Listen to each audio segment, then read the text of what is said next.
see a change coming to our lives. It's not the same as it used to be. One of my favorite songs, Separate Ways. So it's been a horrible couple days for America. You know, we've got this ice storm, this Arctic ice storm coming in for, I think, 2/3 of the U.S. And then we have the horrific fires in California. Now, I'm from Southern California originally, the desert of California. But I also lived in Huntington Beach, Balboa Beach, played parties up in Agora Hills. Elvis is knocking my phone off there.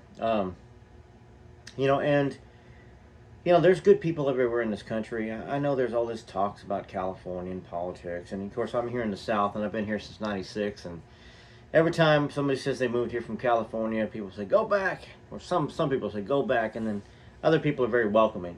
But, this is the time that we should definitely pray for everybody that's out there. That's, the homeless folks that are stuck in the cold, people that break down on the road in the cold. I see a lot of silver alerts a lot during the wintertime and during storms.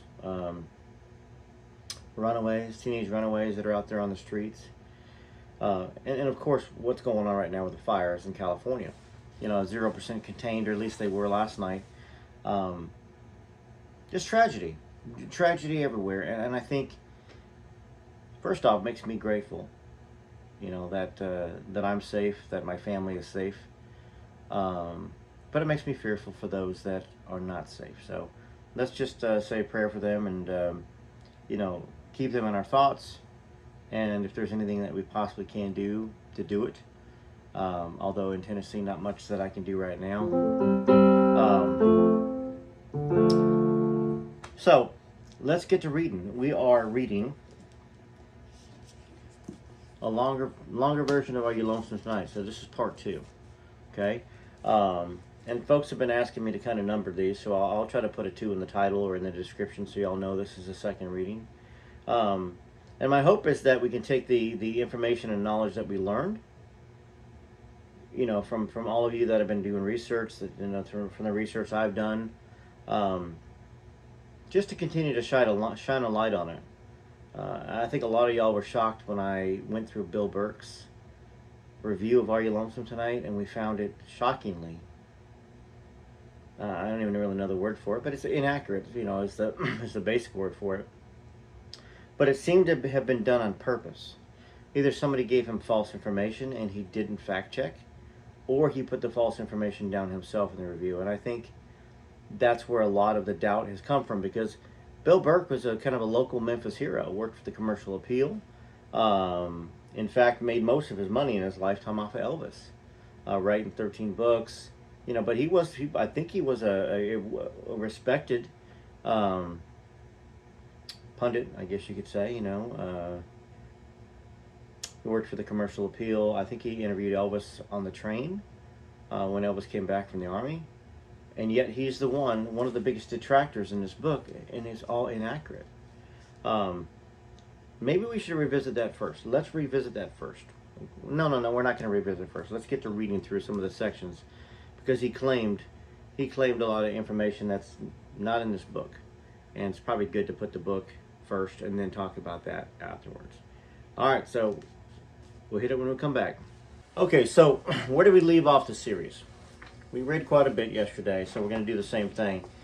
Lucy had just met Elvis at Governor James No's party. Now, whether that's a party that was hosted at his house or somebody else's house or something that he just put together, I think it's something that he put together, because it's difficult to find. It's difficult to find exactly where this was or what the date was. But Derry did interview old timers there, and they mentioned that James No's parties, that Elvis probably wouldn't have been appreciated at those parties. Whereas somebody like Lucy, a young girl dancing, we're talking a party full of politicians. Who's going to get a better reception? Elvis at 18? Or a young girl, Lucy, dancing? Guarantee you the young girl dancing is going to get the attention. But Elvis was, I'm sure, willing to put himself in scenarios to learn his craft, to sing songs, to look for the one or two people that he could, provide some entertainment for, and that was going to give him, in a sense, the, not the accolades, but make him feel that it's worth it. Because, you don't want to sing for a crowd that doesn't appreciate you and makes noise. It's reminiscent of the scene in Jailhouse Rock when Elvis busts the guitar over the guy that's laughing at his table, You don't want that all the time, right? Or you're gonna quit. So here's the the Darius part. In his early days in 1953, Elvis, just 18, had not yet formed his own style and therefore imitated other successful singers. Friends and associates were often startled at how well he could mimic Sinatra, Dean Martin, or anyone else that he wanted to copy. His audience that afternoon was made up of the same generation that would decry him when he became famous. An old-timer in Monroe told me nobody who'd been at one of James No's parties would have given a damn about Elvis Presley, famous or not. He could have done his whole Vegas act, and he'd still be booed off of stage. All right, so the detractors, the sayers of nay, say that Elvis never would have been down there, that he never would have left Memphis. He didn't stay a night away from Gladys, and that's too far away for Elvis to have gone, because he didn't have a very reliable car. Okay, well, first off, you didn't have to have a car to travel anywhere. You could back in those days, as in this book. I'm gonna read this little section in this book. All right. Talks about the end. This is Elvis and Gladys, 1985. Okay, early information, right? Not something made up in '87 by Derry Matera. Not something put in some book in 1999 by, this is right here, just what, 8 years after Elvis passed, by a respected, researched author. She researched, talking about the end of high school. The months that at the beginning of his senior year he had envisioned as dragging endlessly on had, in fact, flown by. Now there were only 3 months to go, then 2, and then 1. Suddenly, there were only 2 weeks left. On the Tuesday of the last week, May 26th to be exact, Elvis was not in Memphis. He had hitched some 240 miles by himself to Meridian, Mississippi, where he arrived with 10 cents in his pocket. So, Meridian and onward. On May 26, 1953, Meridian was holding its first Jimmie Rogers, the Father of Country Music Festival. It went on to become an annual memorial to Gladys's beloved singing brakeman who had died at 36 of tuberculosis. So, why that's important? This is Gladys's hero. So, you think she would have objected to Elvis going down there? She might have been concerned. Elvis also might have fibbed and said he had a ride down there, going with buddies. We don't know the exact story. He might have told her that he was taking a bus down there. But this was the beloved singing brakeman of Gladys Presley. Okay? The program was to include 120 country singers at the fairgrounds and, for Native Sons only, a Mississippi talent show organized by Meridian's leading newspaper, the Meridian Star, to be held at the Lamar Hotel. Curtis Robinson, a reporter on that newspaper, still vividly recalls his encounter with Elvis. And if you saw Elvis in 1953, a white boy, dressed in pink and black and all these colors, you wouldn't forget somebody like that. You wouldn't mistake him for somebody else, because there was only one. He says, there was this kid, Elvis Presley, wandering around with his guitar, looking lost. Well, I was with my colleague, Dick Smith, and the kid told us he was from Tupelo and had hitched all the way here to get in the contest. That's right, Tupelo. Of course, if he said where he was really from at the time, not living in Mississippi, that would have disqualified him. So Elvis was smart. He's trying to figure out a way to get into something like this, and he knew what it would take. He was flat broke. It turned out he only had 10 cents on him. Well, Dick took pity on him and paid for his room and board. He entered the contest and won second prize. I can't remember what he sang, but I remember the prize. It was a guitar. Dick and I always remember this because Elvis never paid him back. Although documentation of this event, of the daring breaking out of Elvis from his daily routine, the dash to Meridian only 1 week before graduation, wafted in the wings of nothing but a Captain Marvel Jr.-like crazy, optimistic belief that the journey would end in triumph, this documentation is impeccable. You will look in vain in all the hundreds of books written about Elvis for even a mention of it. Curtis Robinson suggests that this escapade has remained unchronicled because Elvis himself wanted it buried. What happened, thinks Robinson, was something like this. Okay, so let's keep reading because this is important for something like this. And while I keep reading, Jimmy Snow, Hank Snow's son, said Elvis was there in 53. And then 2 years later, returned to play. So it's more than just these two people, Dick Smith, I guess, and Curtis Robinson. You got Jimmy Snow, okay, who was sitting on the hood with Elvis in 55. So he would have known that Elvis was there in 53. 3 years later, Elvis returned to Meridian on the same day for the Jimmie Rogers Memorial. He was on the main program with Hank Snow and Ray Acuff. First he sang I'm Right, You're Left, She's Gone, a country-type number, and then he let loose with his rockin' version of Baby Let's Play House. That was a mistake. The audience, hillbilly purist to a man, had come to hear country music, not rock, and they booed and laughed him off the stage. Elvis was so mad he swore he would never come back to Meridian. Never mentioned it again. And that, I guess, included wiping off his slate of any mention of the fact that for the first time he had come here, he'd gone and gotten himself second prize in a talent show. There is undoubtedly some truth to this supposition. There was a plethora of artistic stresses at work in Elvis's temperament. Okay, so we're going to read this book. So I'm not going to read any further. I just wanted to talk about Elvis traveling 250 miles from Memphis to Meridian, Mississippi when he was 17. Traveling 250 miles to Meridian, Mississippi when he was 18 in May of 53. You know, and that's a correlation with traveling down later on, after that. He already ventured 250 miles, so why not go another 110 down to Monroe, Louisiana, where, you know, the, I think it's called Ouachita Music Valley Jamboree was, where Elvis had auditioned, according to Derry's research, and which was right near Shreveport, where the Louisiana Hayride was. That was a big show that he eventually went on to go play in 54, and my music manager told me all sorts of stories about that in 54. Merle Kilgore. So, the singer's smiling face kept flashing in my mind. It was a brief encounter, a few words and a smile, but he made a lasting impression. I thought he would probably be successful one day, very successful one day, and maybe I would have a chance to see him perform somewhere.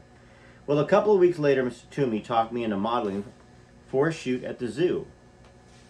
I thought it might be fun, and when the time drew near, Mr. Toomey dropped the other shoe. I didn't tell you what zoo, he said, laughing. It's the Memphis Zoo. By then, the arrangements had been made, and it was too late to change. Mr. Toomey wasn't even going. He gave me a phone number and told me he had contacted a photographer in Memphis. The man was out of town, so I decided to go. It would give me a chance to see my sister Mary, who lived in Memphis, and I told Mrs. Fowler that Mary was sick and needed help. So I did some looking into Mr. Toomey, and yes, he was a photographer. He worked mostly in Shreveport. Did a lot of stuff in Shreveport, Louisiana. And also our resident documenter, research. My brain's not working. I was up watching the news about the fires and all worried about folks like that. He sent some information as well. So Derry himself mentioned that a lot of people recall Mr. Toomey taking tons of pictures of Lucy. You know, and maybe it was just an innocent interest in Lucy, or maybe it was because she was very beautiful and petite. And maybe he had a thing for her. I don't know. I'm just saying that usually there's a reason somebody's taking a bunch of pictures. They're either trying to get them placed to make some money, or they're endeared with the beauty of somebody. All right, here we go. That Friday, I gathered up my daughters, and Mrs. Fowler drove us to the train station. So she took a train up to Memphis. It was a long ride to Memphis, about 5 hours, and the girls fidgeted the whole way. My sister came to pick us up. Now, driving to her house, I noticed how lovely Memphis was, full of trees and colorful flowers, and it seemed so large compared to Monroe. After dinner, I called the photographer, and he came over with a date. We decided to go out. My sister called a babysitter to watch Deborah, Melody, and her own young son. They took me to see a hot new singer in town. We went to a club called the Eagle's Nest, a tacky place with tables covered by red checkered tablecloths. That's something that we could look into. You know, did the Eagle's Nest have red checkered tablecloths in 53? Y'all know I believe in this story, but at the same time, I'm always willing to be convinced otherwise. This is the second time reading this book around, and I've done a lot of research as I've read different sections of it. You know, the first time reading the book through, I kind of thought Mary and her husband and Lucy went out to see this hot young singer, but it was the photographer. It's funny how there's certain details that your brain doesn't collect the first time around. Maybe you skip over it, maybe you read it wrong. So, here we go. They wanted to sit right up front, but I was still so afraid of being seen, even in Memphis, that I steered us to a table near the middle. A boring Western band was playing. No one was singing, and I asked my sister which one was the hot new singer. She said he wasn't part of the band, that he came on when the band took their breaks. If the singer was playing second fiddle to this dull band, how hot could he really be? Now you'll see him, the photographer's date squealed as the band left the small stage. The house lights dimmed and the solo singer appeared, just like he was in Monroe, Louisiana, singing at James No's party. Solo. Just like he was in Meridian, Mississippi, when he played in the contest to try to get second prize and maybe the guitar or whatever it was. Solo. That's what you do when you don't have a band, when you haven't convinced anybody that you're good enough to form a band. All right. I was stunned. It was the guy from the party with the funny name. He looks even better when I had seen him before. He wore a silky white shirt with big billowy sleeves and baggy black pants. It gave him a swashbuckling pirate look. He moved around more than he did at the party, and his hair flopped down over his face.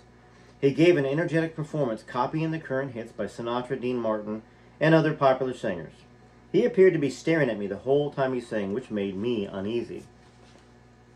When he finished, I was again surprised that there was only polite applause. He had really poured his heart out up there, and except for some girls at a table up front, he didn't excite anyone. It didn't seem to bother him, though.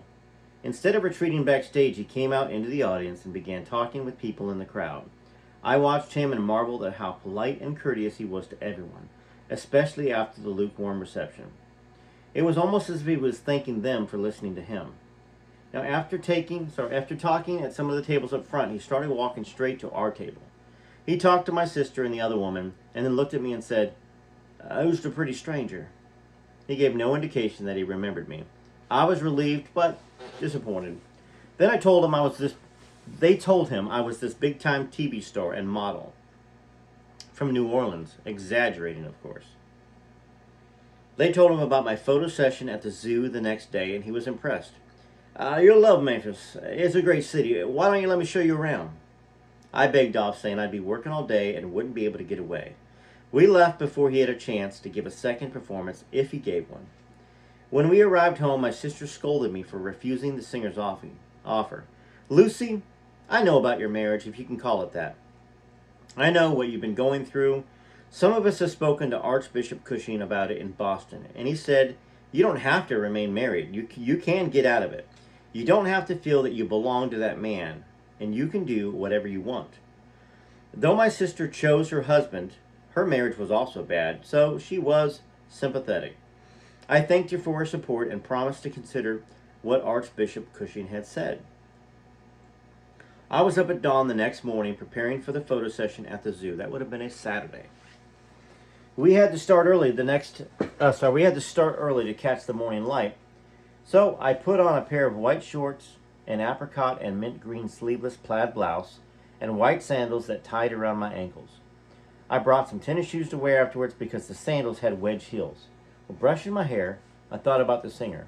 It was the first time in my life I began feeling something for a man. I was torn between enjoying it and accepting the hopelessness of it. So, is that anything that we should look at?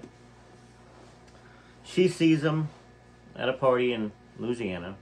He pays her some attention, looking at her by the lake, and afterwards says she did a good job dancing. And I think he said he wanted to see her again, and she said she had to go, or something like that. Let me see here. Smiled.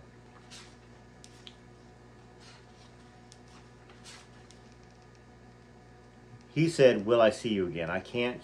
She said, "Good luck with your singing." So there was that. And then all of a sudden, like fate, she sees him in Memphis. Wasn't like she was trying to book some modeling gig. Mr. Toomey sent her up there. We've had the naysayers say, oh, the sister didn't live in Memphis. Well, she did. And her son was born there in Memphis as well. Memphis, Arkansas, I think, which is the same thing. Memphis, Tennessee, Memphis, Arkansas, they're a mile apart. Oh, they're really not even a mile apart. There's a border. Right across the bridge there. I've been there many times. I've traveled to California to see my sons when they were young. My son, sorry, when he was young. But I've traveled many, many times, and so I know Memphis, Arkansas, and Memphis, Tennessee. But some people reading a book or doing research, they might think, oh, she lived in Arkansas. But these naysayers said she lived in Louisiana. She lived in Louisiana afterwards, for sure. But also, Lucy had 3 other sisters named Mary. So there was 4 sisters named Mary. Talk about strange, the culture of it. Maybe because they were Catholic. French, Mother Mary. Reminds me of that song, Well, I find myself in times of trouble. Reminds me of that song, Let It Be. When I find myself in times of trouble, Mother Mary comes to me.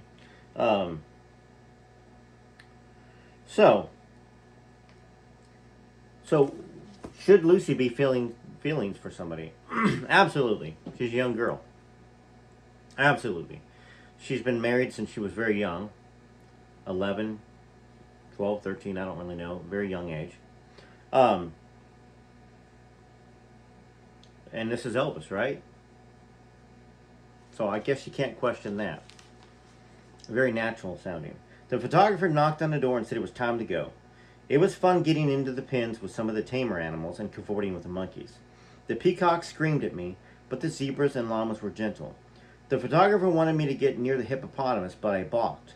I especially liked the giraffes because they were so beautiful and graceful. During the shootings, I couldn't help feeling sorry for the animals because they were caged. I was no different. Now, I don't know if this is, I guess this is a shoot for the zoo. This is a great opportunity to research. Not that it's going to be out there anymore, but maybe somewhere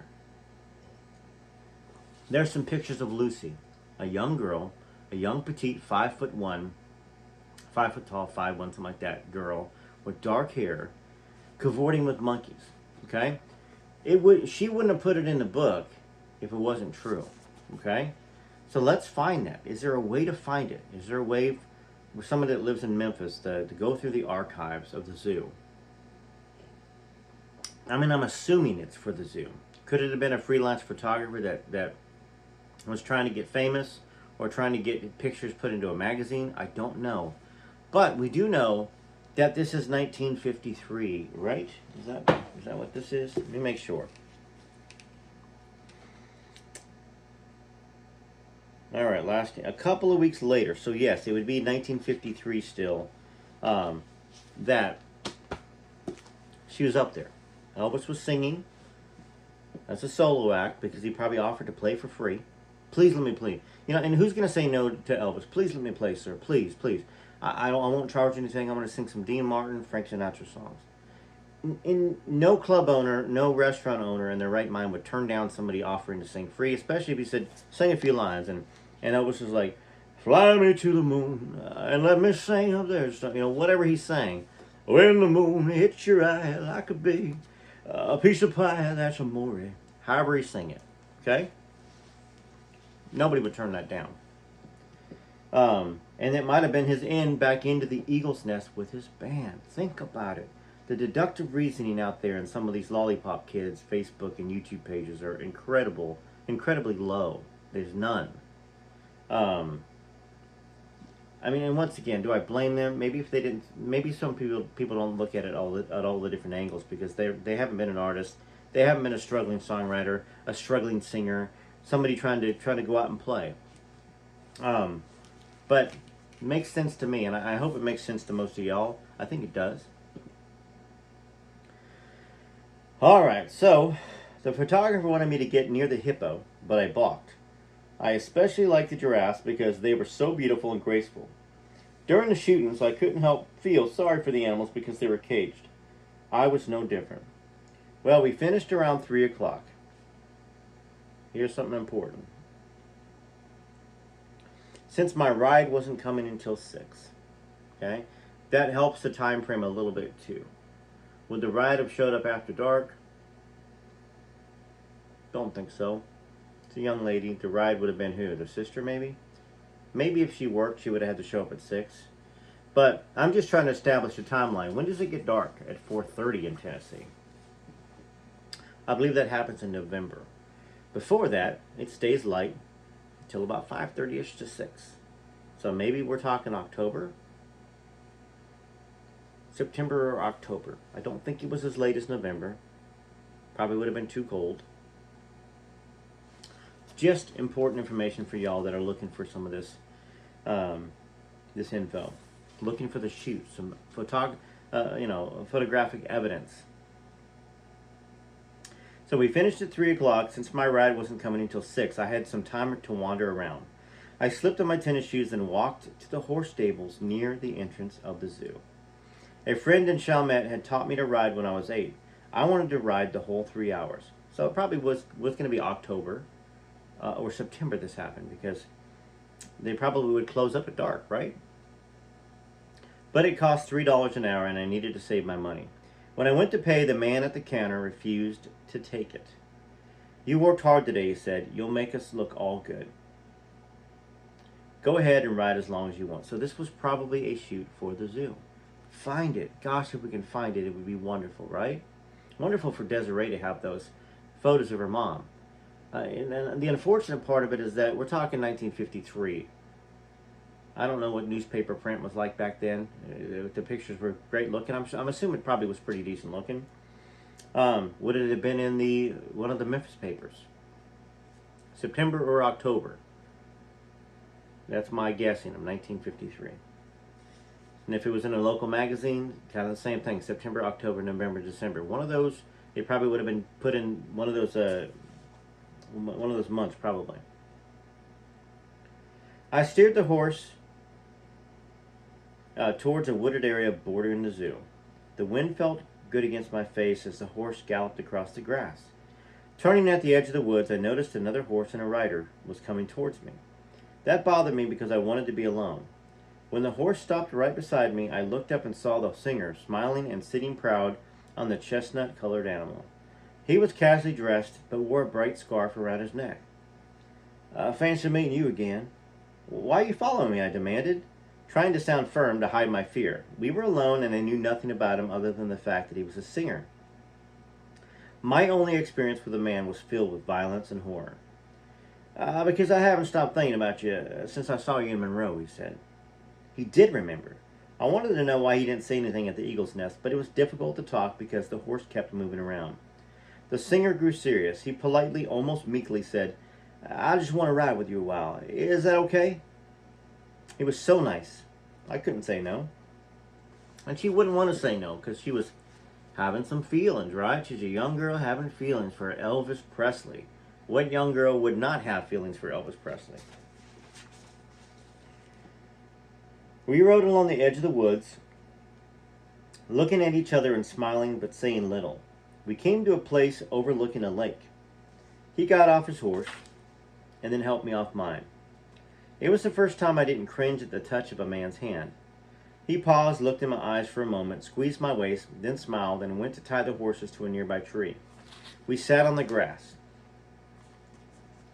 So, to touch a little bit about what Bill E. Burke wrote.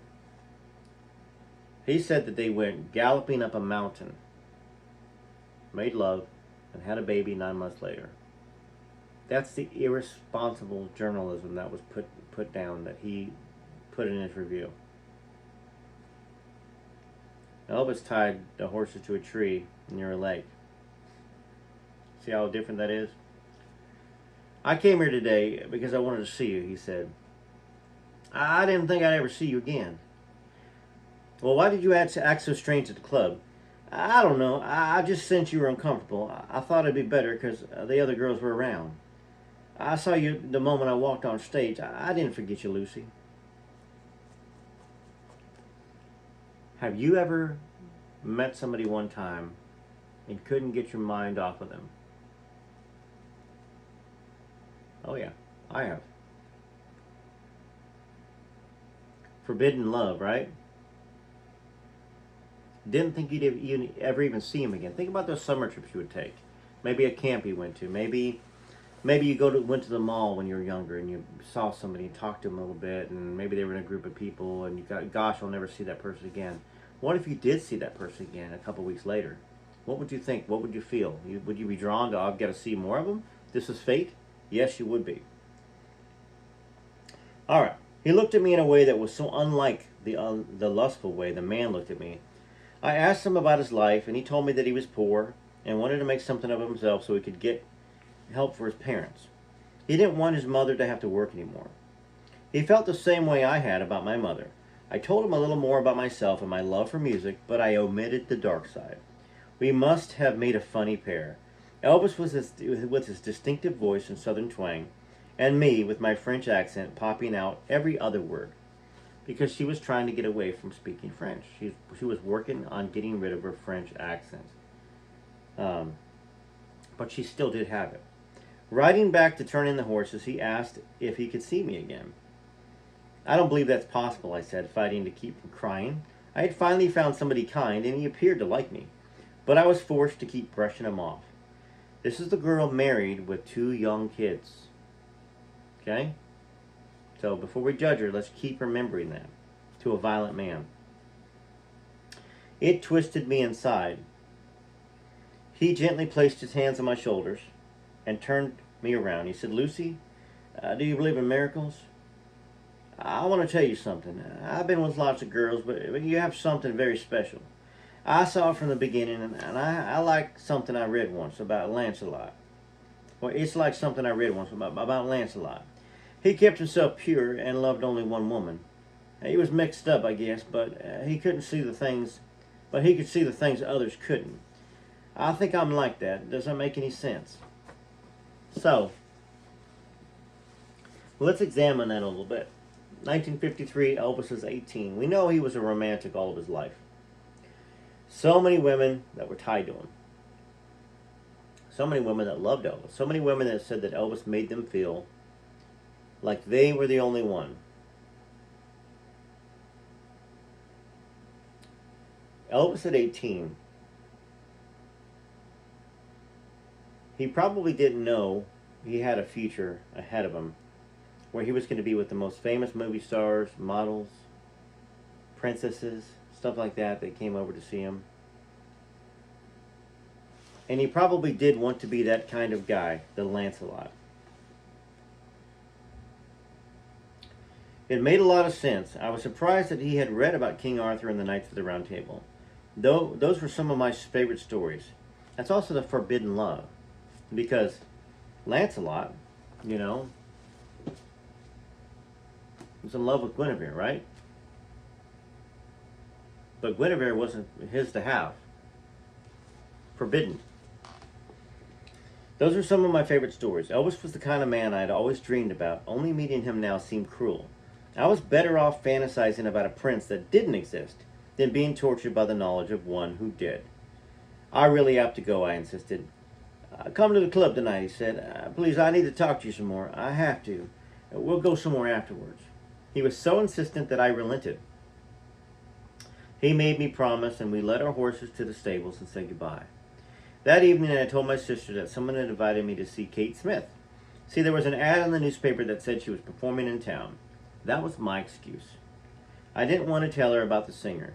She was happy that I was getting out and all, but pushed me out the door when it came time to leave. She even let me use her car. Okay, so I guess I want to make a point of this. Elvis meets her in Monroe, Louisiana in 53. A couple weeks later, he sees her in his hometown, Memphis, at the zoo. At the Eagle's Nest. And then at the zoo.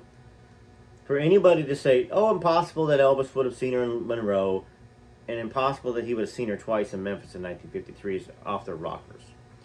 It's not impossible, okay?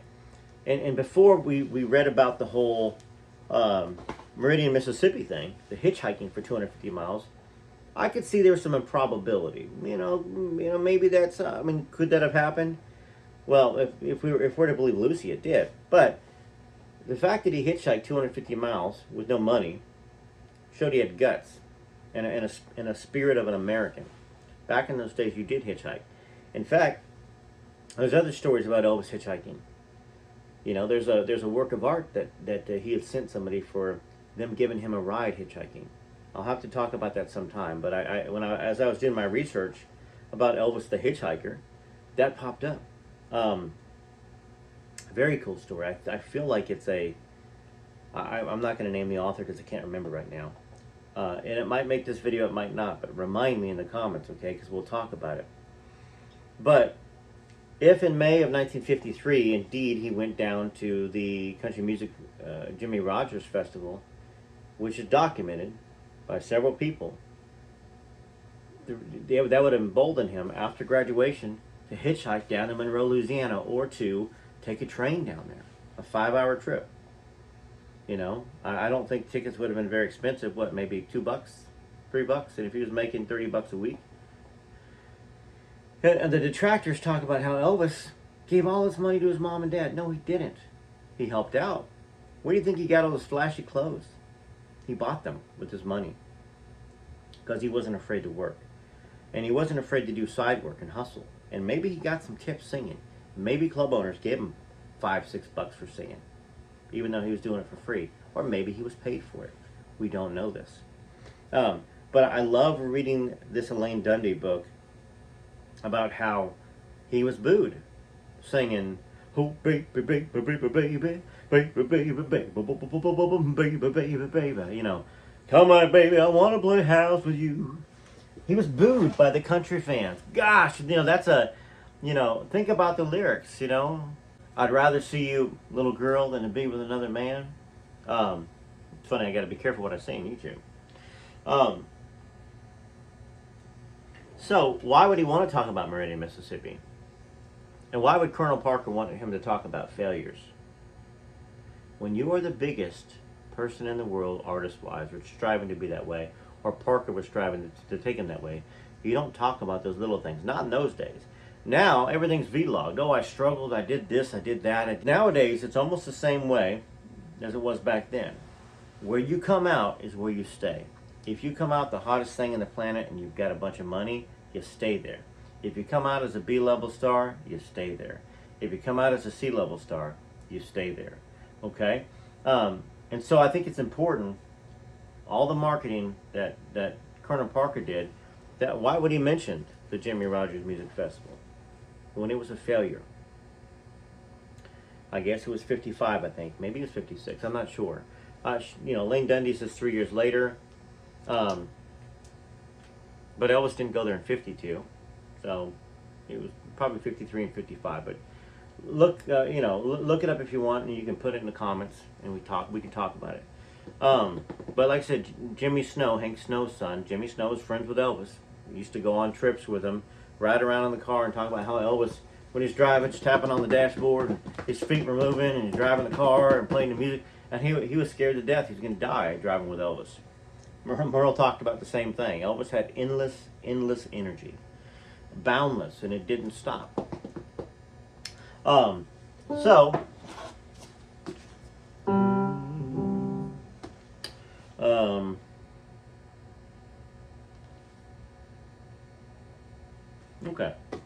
Derry's research for this part. Lucy's sister married a Barb and lived on Lauderdale Street in Memphis, a few blocks from Lauderdale Courts where the Presleys lived. Why is that important? I'll tell you in a second. In his early teens, Elvis used to mow her lawn and often played with her young son. A few years later, Elvis began performing at the Eagle's Nest, and although Mary had moved to Peabody Avenue, a mile or so from Lauderdale Courts, she kept in touch with Elvis and was excited about his career. She sometimes went to the Eagle's Nest to cheer him on and lend support. When Lucy came up from Monroe for the modeling assignment, I took her to see the Elvis show. Mary told me from her home in Louisiana, where she lived when Derry interviewed her, okay? And that's probably where the sayers of nay get their misinformation from and try to claim that Mary was in Louisiana. How could she be in Memphis? Blah, blah, blah, blah, blah. I gotta hear myself talk. You know, whatever. It's frustrating. I want to hear detractors that have something real to say. Real concrete evident proof. Not some conjecture that's just is unfounded. Frustrating. It's a waste of my time and a waste of the subscribers on this channel time. Let me see here. He came over to the table after his performance to say hello, as he always did. But this time was different. He couldn't take his eyes off of Lucy. He was very taken with her. They talked, and he asked her out. The next day, Lucy said she was going to a Kate Smith concert or something, and I didn't believe that for a second. She went off somewhere with Elvis. A young girl knows another young girl. She can see the attraction, you know, and heck, who knows? Mary might have pulled Elvis aside when they left or left a note. She's going to be at the zoo. You need to go find her. You know how girls will set up other girls sometimes for success. Even more than guys do for guys. Guys, you know, but girls will, they're lost in a romanticism, you know. And, you know, she was in a marriage, a loveless marriage that was a violent marriage. All right, so it makes sense that Mary, her sister, would try to get her out of it, something. Elvis's infatuation with classic literature played a part in his attraction to Lucy. He was taken by her French accent as well as her beauty. Those who would try to portray him as an ignorant hillbilly overlooked the facts that his favorite subject in school was English, and that throughout his life he was a voracious reader who consumed everything from romantic history and the Bible to the complicated religious, philosophical, and spiritual writings of Theosophist Madame Blavatsky. Yeah, Elvis was not dumb. He was a very smart guy. And I think he probably was very attentive, and he tried to study in school. I don't know what his grades were in high school so much as we know some of his younger grades. You know, I guess he'd get a C in music or something like that. I think he was probably pretty decent, you know. But we got to remember that Elvis wasn't like a lot of students that all they did was go to school. Elvis worked to help his family out. He worked to get cool clothes. You know, he had a little seed in his mind about trying to be famous. In this Elvis and Gladys book, right here, there's a picture there's a picture here. Let me see here.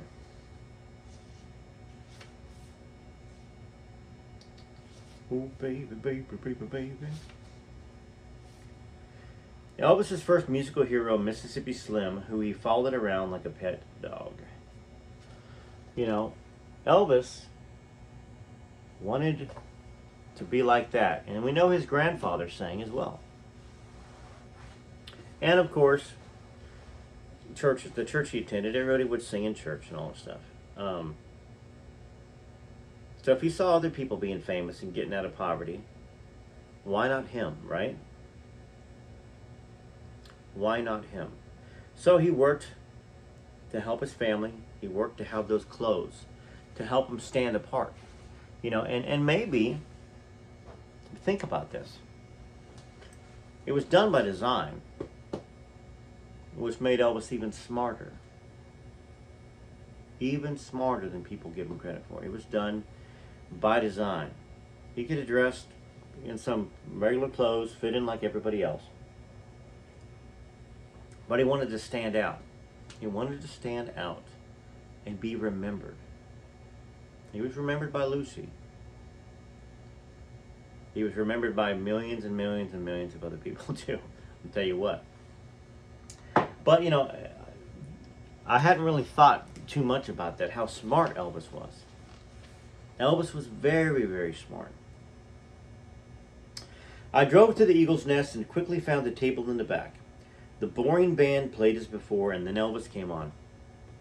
Second reference to Elvis just playing with a guitar. He looked so handsome. His hair was shiny and neatly combed in place, and his collar was turned up. He was much more subdued this evening and sang a lot of soft, moody ballads. His singing was nothing like the way it would be later, and I tried to pay attention to his performance, but my mind kept wandering to my problems. Being there only complicated them. Elvis did a single set, then came over and said, "Let's get out of here." He walked with his chest held high and expanded and moved with determination. He led me to an old but well-kept car, apologizing because it wasn't a late model. He opened the door for me, then closed it and went around him to his side. Before he started the engine, he reached over and touched my hand.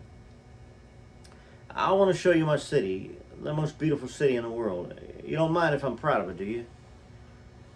So, 10 years later, this book is written. He shows June the city that he loves. He's proud of it. You know, this was written in 87. There's a lot of people that say that this book copied something. There's nothing that came out before it that it could have copied. And I did my first subscriber video last night. You know, and she mentioned a few other things about Are You Lonesome Tonight that she doesn't remember reading anywhere else, and that only appeared after the Are You Lonesome Tonight book for details. Which I won't spoil it when we do that. That'll probably be aired Friday or Saturday or Sunday, by the way. And if you want to be a subscriber that comes on and has a conversation, just a conversation like I had with, you know, Ronna McDowell, like I have with Derry Matera, like I have with Michael Peterson and others, just a conversation. So don't freak out. Not live. We can always go back and take something out that you're embarrassed about saying, or you shouldn't have said, or feel like you didn't say right. All right. Loving one's hometown was nothing to be ashamed of, and I wished I could love mine. We drove down a beautiful street lined with large colonial homes. Where would that be? Where would that be? Anybody know? It's got to be, I don't know if it has to be near the Eagle's Nest, but a street filled with large colonial homes. Probably a rich side of town. Elvis didn't have Graceland at that time.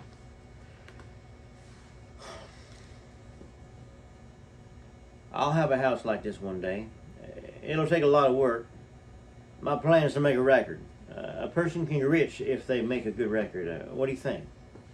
I think you can do it. Just don't give up. You have to be different to be noticed, and I try to be that way when I dance, but I get scared somehow. Yeah, I know. You never know if people are going to like you or not. You can sing the same song the same way, and one crowd loves it, and the next doesn't. Isn't that the truth? Isn't that the truth? I can't tell you how many times. Let me grab my guitar real quick. How many times I've sang a certain song, you know, and sometimes the crowd really, really likes it. And sometimes they just, I don't know, they just care less, or they like some other song better. But saw your picture in a poster in a cafe out in Phoenix. Guess you're still the sweetheart of the rodeo. One of my favorite songs. Meadow, sometimes I think about you and the way you used to ride out. You know, Dan Seals, Everything That Glitters. I love that song. It's kind of a long song, you know. Everybody said you'd make it big someday. but I guess that we were only in your way. I don't have much of a voice right now, sorry folks. Someday, girl, you're gonna know the cost. 'Cause for everything that's gained, there's something lost. It's a beautiful song about somebody getting famous and leaving the people behind. And they suffered. The child suffered. You know, everything that glitters is not gold. That's one of the songs that I've always sang because I relate to it. I relate to how even the little bit of fame that I had did affect my oldest son, Christopher. You know, and you know, and it's always brought a touch of sadness. But you know, the search for stardom, for fame, how it does affect other people. I don't know whether YouTube's going to grab that for some sort of a copyright. Can you imagine Elvis, you know, at the Eagles Nest, you know, singing? Get this tuned up.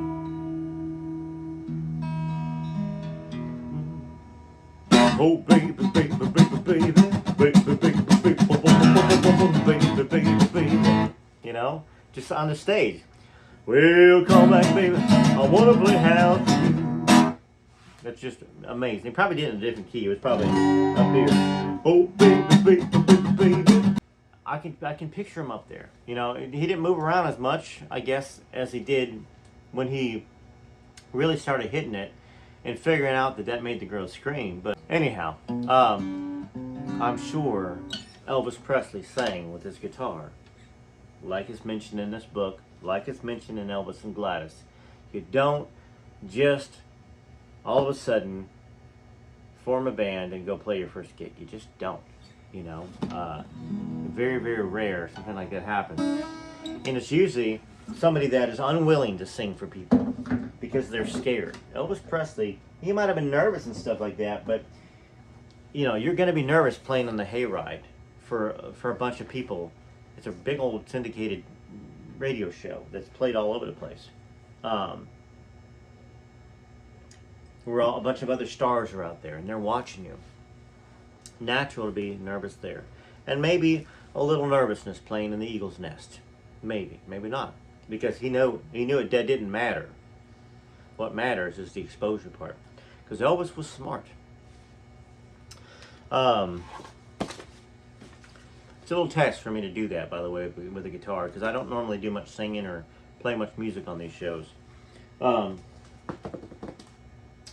So, he said, you know, my plan's to make a record. She said, I think you can do it. He said, yeah, I know people, you never know if the people are going to like you or not.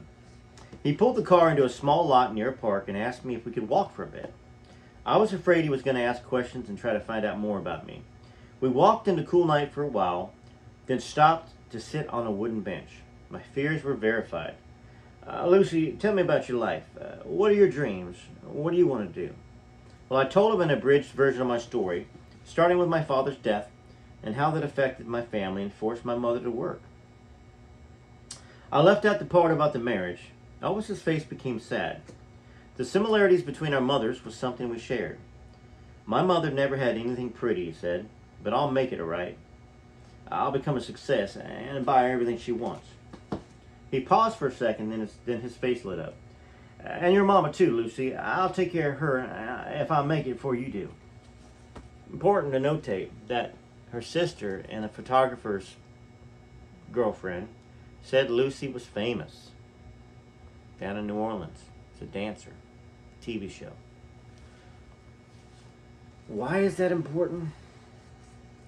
Either Lucy's the biggest, wonderful, phenomenal writer, scammer of all time, and she makes these details up to make the story make sense. Or it's true. You know, he said, and your mama too, Lucy. I'll take care of her if I make it before you do. Those are details.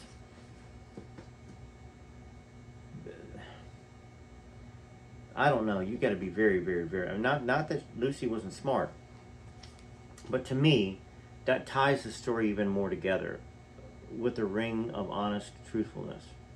It was such a warm sentiment. He meant it. He was so sincere. He turned and embraced me, and it was a loving embrace between kindred spirits. Slowly, tentatively, my arms rose to squeeze him to me. It felt wonderful. Think about that. I don't know for those of y'all that have been in a bad relationship, that some girl or guy is kissing you or doing stuff to you, and you don't want to be there. You don't have a connection. But when you find somebody you connect with, you want to pull them into you. You want to hold them close. To savor that, to experience that, the emotions you're feeling in your chest, the heart beating. That's what she was feeling for the first time in her life. You look so pretty in the moonlight, he said, pulling away to take a look. The words were disturbing. I was afraid and suspicious of men already. They had told girls how beautiful they were just to have their way with them. Elvis was different, but I was so frightened and confused about life that I didn't know how to react. Please don't try to flatter me, I said. I don't like false flattery. You don't know me. He was hurt. He looked like a little boy. What do we know about Elvis? Elvis was very insecure in a lot of ways, especially around girls and around women. And he didn't ever want to be made to feel like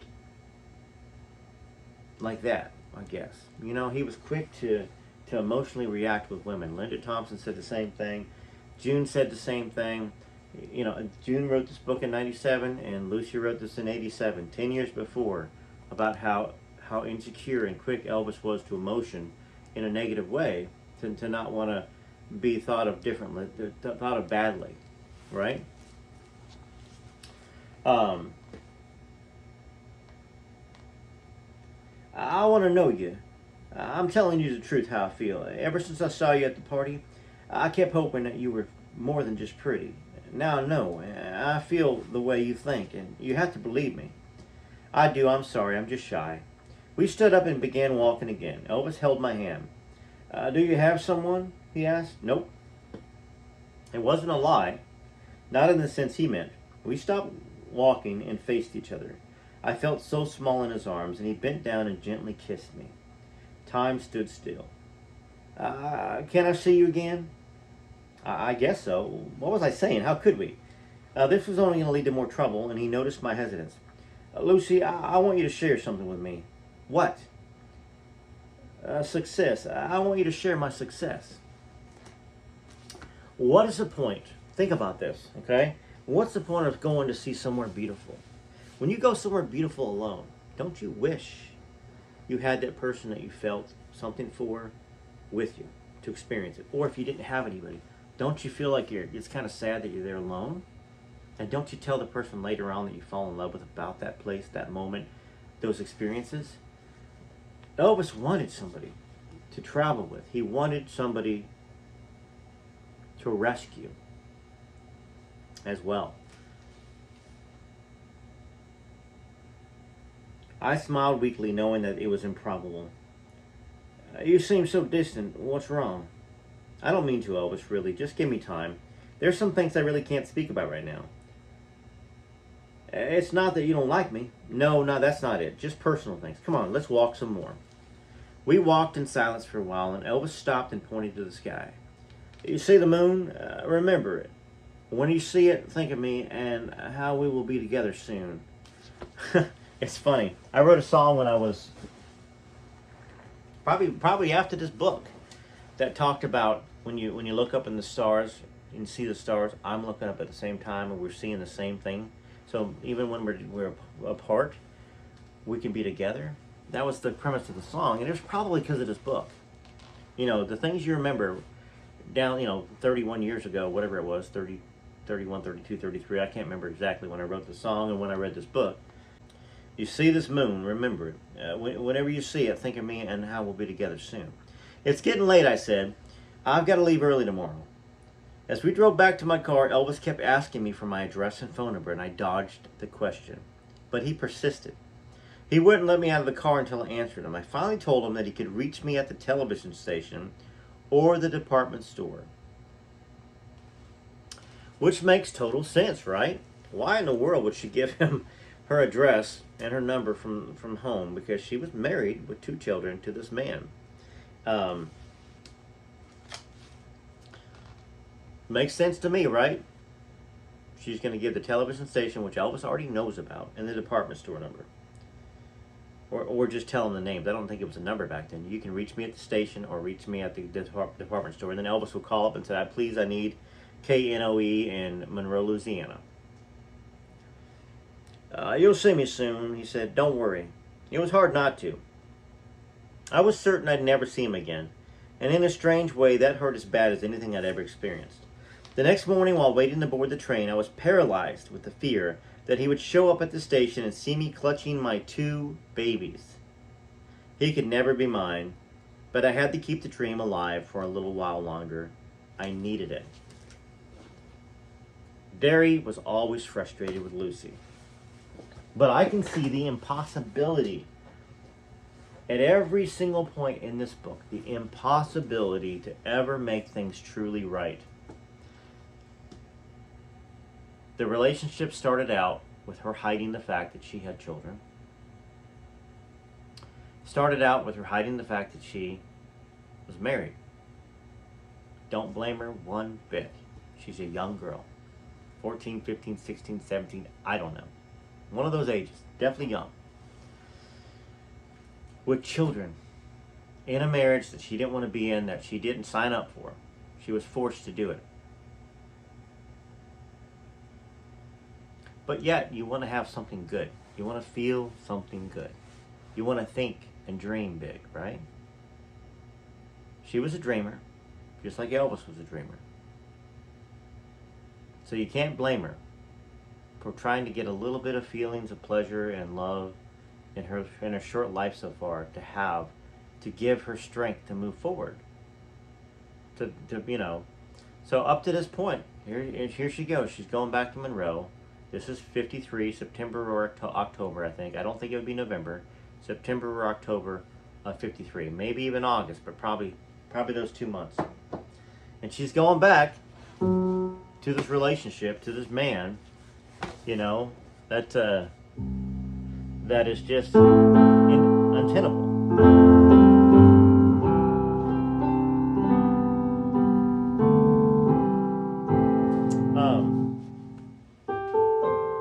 Piano is such a beautiful instrument. It really is. I mean, to make it sound all minor or all positive,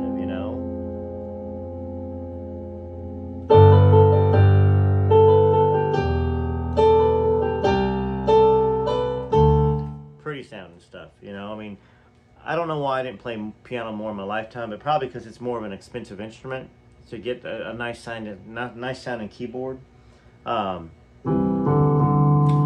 Anyhow, y'all play piano? Anybody out there play piano? A little quick. This might be reversed. A little piano lesson. But to play a major chord, see these 2 black keys here, and 2 white right here. That's a C note. Okay, to play a major chord, you're skipping here. It's 4 notes and then 3 notes. Half steps. So that's always a major. C major. Same thing with F. C, D, E, F. Major. 1, 2, 3. So 4 and 3. So 1, 4, 3. To make it minor is a 1, 3, 4. 1, 2, 3. 1, 2, 3, 4. So we're talking about half steps. Back to major C or minor C. Anyways, y'all didn't come here for a piano lesson. But for those of y'all that have a little keyboard at your house, whatever note you start with, if you count up 4 keys, put a finger down, and then count up another 3 and put it down. That's a major chord. Okay? Small little piano lesson. If you want it to sound minor, whatever finger you start with, count 3 half steps, so 3 keys. Put a finger down, and then 4 from there, and you've got a minor chord. Okay? Let's keep reading. Who's still with me? Who just learned a little bit about piano for the first time in their life, maybe? I want to know. I want to know. I got to know. That's the song. I returned to my busy but bleak routine. The only relief was dancing and working at Silverstein's. Elvis didn't call, or if he did, no one told me. Then one Saturday, about 2 weeks later, someone at the store motioned me to the phone. I want to see you, Elvis said. I've got to. I told him I couldn't, but gave him the excuse that I had to go away on another modeling assignment. How about tonight, then, he said. Well, I played along, assuming he was just calling from Memphis. Tonight would be fine, just flying like Superman. I will, he exclaimed. You just wait. Actually, I have to work tonight, I said, worrying that he might really show up. I'm singing at a wedding. Well, he asked me the name of the church and where it was located, and like a fool, I said St. Matthew's. He couldn't be serious. I promised I'd see him at another time. Well, that night I was singing the Alleluia from a choir loft behind the pews. Suddenly, someone began harmonizing behind me, and I turned slightly and saw Elvis. What a shock. I was in the middle of the song and had to keep singing. He moved up beside me, still singing along, and gently took my hand. We finished the song together, and Elvis sang it beautifully. I sang Gonad's Ave Maria, but it was too Catholic for Elvis's Southern Pentecostal background, so he had to let me solo. The minute I finished, we ducked out of the church before anybody saw us and walked around behind the building. Elvis squeezed me tightly. You sang really beautiful. Well, thank you. I didn't know you could sing Hallelujah. I love church music, especially gospel. I go to church all the time. What are you doing here? I said, a bit startled. I came to see you. Come on. Are you hungry? Let's go get something to eat. We went to the Rendezvous restaurant, an elegant and popular place in the suburban area. We had a wonderful dinner. Elvis wanted to go all out. Steaks, champagne, dinner, the works. But I declined the champagne and the dessert. I didn't want him to spend his money. As we ate, Elvis kept reaching over and touching my hand. Unfortunately, the evening was almost spoiled when a number of people recognized me from the television and came by the table. I was embarrassed, and Elvis was impressed. You're a star, he said. I felt something crawl up my leg and jerked back. Looking down, I saw a red rose sitting on my chair. He had reached under the table, tickled my leg with it, and then left it there. He laughed when I jumped, thinking it was a big bug. The rose was crumbled and wilted as if he had it in his pocket all day. He signaled the waiter and was presented with 3 fresh red roses with long stems. Pointing to each one, he said, "This one is for you, this one is for me, and this one represents our love. I want to show you what it means to love someone, and what marriage is," he continued. That confused me, but I let it pass. With all the compliments, I didn't want to think about anything like that. We left the restaurant, and Elvis asked if there was a pretty place where we could walk and talk. I directed him to a secluded spot on the Bayou Desiard, a large winding lake that weaves through Monroe. We sat on a bank directly across from the Desiard Country Club, talked, laughed, kissed, and watched the lights sparkle in the water. Who knows where that's at? Have y'all been there? Have you seen it? Desiard, we're talking Monroe, Louisiana. And here's another thing. How much did 3 single long stem roses cost? 1953. How much would a train ride have cost? Let me skip ahead first before I don't think. Okay, so he did. He drove down there. Okay, so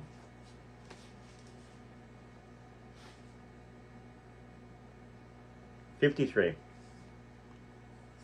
Elvis did have a car, and at times it was definitely unreliable, but not so unreliable that that he couldn't use it to go back and forth to work, right, and to go places. I've taken a crappy car across the country. I took a I think it was a '67 Ford Galaxy with no brakes from Nashville, and I made it all the way out to Flagstaff, Arizona, until I had to have some money Western Union to me, because there's no way I was going to get down from the mountain without brakes. And I made it through a snowstorm all the way from Amarillo all the way to Albuquerque, and then it cleared up a bit, but it was still pretty bad in Flagstaff. But the thing I'm saying is that you do strange things for love, and you push the limits for love. So is it unlikely that Elvis would have driven a car down 350 miles? It's not unlikely for love, and maybe he had another reason, I don't know. So let me finish this real quick. As Elvis leaned over to kiss me, his arm got tangled in the gold chain that had held the confirmation cross around my neck. The cross fell into the dark grass. We searched but couldn't find it. Elvis promised to get me another to replace it. But we had so much fun I didn't want the evening to ever end. It was getting late and I was getting worried that he wouldn't take me back. He wouldn't take me back until I promised to go to Memphis again soon. He drove to St. Matthews to drop me off at my car. Before we parked, Elvis looked at me very seriously and said, when I see you in Memphis, I want you to tell me what's bothering you. Maybe I can help. I said I would. This is Derry talking. Maybe this is some background of why he had a car down there. Probably would have been late October, sometime in October or early November. Probably before a time change. But I don't know. I can't say that for sure. Lucy's knowledge of Elvis comes exclusively from their times together, so she was unable to explain how Elvis came to perform at the party where they met, and why he found it so easy to surprise her in Monroe, a city 300 miles south of his home in Memphis. My research was more enlightening. In the late summer and fall of 1953, Elvis was almost a fixture in Monroe, Louisiana. 1987, okay, this is an author who did his research. And for anybody to suggest anything differently is small-minded, and they're not of any consequence or importance when it comes to what somebody has to go through to actually write a book. More so then than now. You can put anything out now. I could write a book, stick it out there on Amazon. But you had to have such stuff vetted and documented to get by the attorneys for these big clearinghouses or publishing houses. He was almost a fixture in Monroe, Louisiana in the summer and fall of '53. Nearly a dozen people told me they saw Elvis. In fact, it's hard to find an old-timer in Monroe who didn't see him. Some recall seeing him playing in a bar on the west side of town called the Red Coach Club. Others say they saw him at a high school, an outdoor party, or at the fairgrounds. James Snow Jr., who now heads the family's television and radio empire, said Elvis was spotted playing in the back of a truck in the parking lot of a local shopping center. Governor's son. Okay? Same guy, James Snow, that he played at the party for. James Snow Jr., who now heads the family's television and radio empire, said Elvis was spotted playing in the back of a truck in the parking lot of a local shopping center. That still leaves the question of why. What was it about Monroe that attracted Elvis? Richard Wilcox, a music historian who manages radio stations KNOE in Monroe, told me Elvis came to Monroe in 1953 to try to get on the Wichita Valley Jamboree, a country music show at the Wichita Valley Fairgrounds. I think he also came in '52 when he was still in high school. The Jamboree was a pretty big deal at the time and was broadcast live over KNOE-FM. Elvis tried out, but he never did get to perform. He did get to play at the Red Coach Club a few other places. Why did the future king of rock and roll fail to make it on the Wichita Valley Jamboree? Because my husband wouldn't let him, Mary Taylor firmly said. Hugh Taylor ran the Jamboree and chose who played. He died in '75, but his wife Mary recalled the young singer. Sure, I remember Elvis, Miss Taylor told me. He came down here a number of times in 1953. Elvis sat in the audience a time or two, checking out the competition. I guess, then asked my husband for a tryout. I was there. He was just a kid. He didn't have a band or anything, just him and his guitar. He sang okay, but he couldn't stop wiggling that leg of his. That was the problem. He just wiggled around too much when he sang, like he always did. My husband didn't like that at all. We had a family show. There were a lot of children who came, and my husband wouldn't even let Jerry Lee Lewis perform the first time he tried out because Lewis had this wild white afro. Jerry cut it off, and then my husband led him on. But Elvis never stopped shaking his leg. The Jamboree was every Saturday night in the exhibit building of the Wichita, it's Ouachita. I think it's Wichita or Wichita. Valley Fairgrounds in West Monroe, which is now where the new Civic Center and City Hall is. We had a lot of big stars on the show. Slim Whitman, Farron Young, and one of my favorites, Webb Pierce. But not Elvis Presley? No, not Elvis. Never, Mrs. Taylor reiterated. John Birdsong Jr., whose father ran the fairgrounds, also recalled that Elvis tried out for the Jamboree in the fall of 1953. Elvis finally did get to play at the Wichita Fairgrounds a year later as part of the Hank Snow traveling show. That started a series of triumphant returns to stages or cities where he had once been rejected. Okay? Why do we question all these other people? The sayers of nay are calling these people liars. And I want you guys to put it down so I can send it to their family. And I can have them sue you for slander and libel. Okay? I want you to put it down in the comments. I want you to call these people a liar. I want you to call the family of Mary Taylor a liar. I want you to call the family of Richard Wilcox a liar. You know, I mean, Derry hasn't sued y'all yet, but he should. But he won't, because he enjoys the simplicity of the sayers of nay. You know, John Birdsong Jr., I want you to all call him a liar so his family can come after you. I'll try to document it for him. I'll try to put some sort of a thing out. And of course, most of y'all hide behind fake names on Facebook and fake names on YouTube. Scaredy cats, little chickens. The people that are the sayers of nay. Not the doubters. Not the doubters. Healthy skepticism. I am perfectly fine with that. I have a healthy skepticism, and I'm actually proud to say that I'm really haven't seen much that I can be skeptical about, because I try. You know, I'm a hopeless romantic, for sure. But I also have a healthy level of skepticism when I think about stuff, and I see this is all possible and plausible. And once again, you've got to call Lucy DeBarban a liar in order to really. I'm not willing to do that, because I just don't see anything in her life to me that shows that she would do that. You know, I've seen her Geraldo stuff. I've seen her Phil Donahue. She looks like a very intelligent, calm, honest person. So anyhow, let me know what you think. I'm going to continue this. I'm going to continue trying to put some research in here, talk about what we've learned, try to do some longer videos, longer readings if I can as well. Because I believe that we owe it to Elvis. I believe we owe it to Desiree. I believe we owed it to Lucy. Instead, the family attacked her, you know. Back then, all Elvis Presley Enterprises was run by Priscilla. Priscilla probably put everybody on an NDA. Priscilla probably said everybody couldn't give a DNA sample. By the way, the sayers of nay tried to say in my comments and on Facebook that Donna Presley offered DNA to Desiree. I messaged her. She sent me a message back, and she said, I never have and I never will.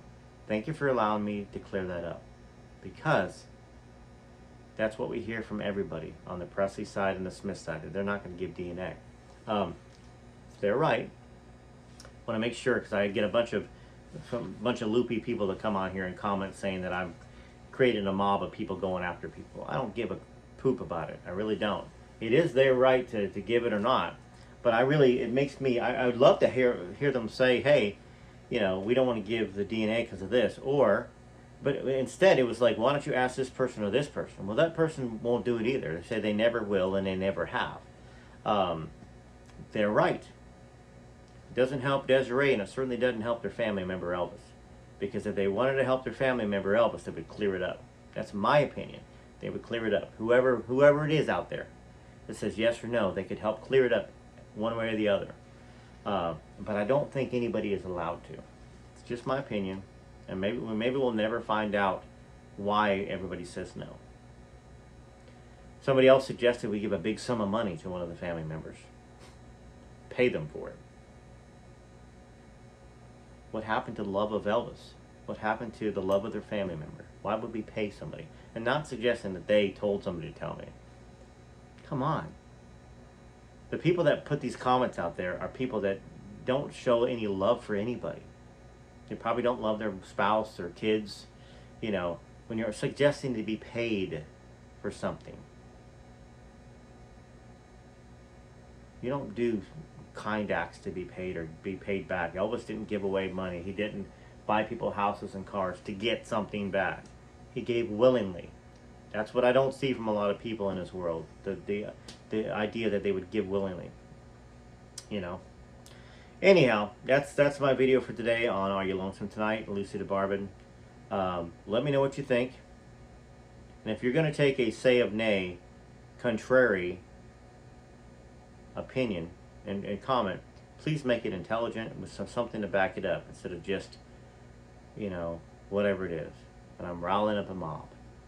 And that I lived in Memphis in 1988. And how old were you then? What does that got to do with anything? There's a bunch of dummies that are old and a bunch of dummies that are young. Okay? It has nothing to do with what is true or not.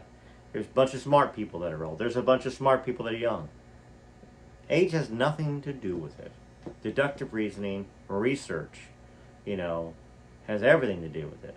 And clearly when people say stuff like that, I just shake my head and go, do I delete those fools, or do I let their comment live on YouTube to be torn into by somebody else? I usually let it live. As long as you don't say something really bad about Elvis, I normally let the comments stay out there, okay?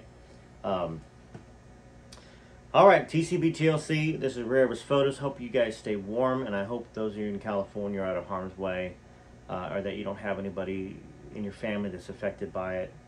Terrible, terrible, terrible, terrible, terrible things going on out there right now. And across the country with this weather. Alright, till next time, Rare Elvis Photos.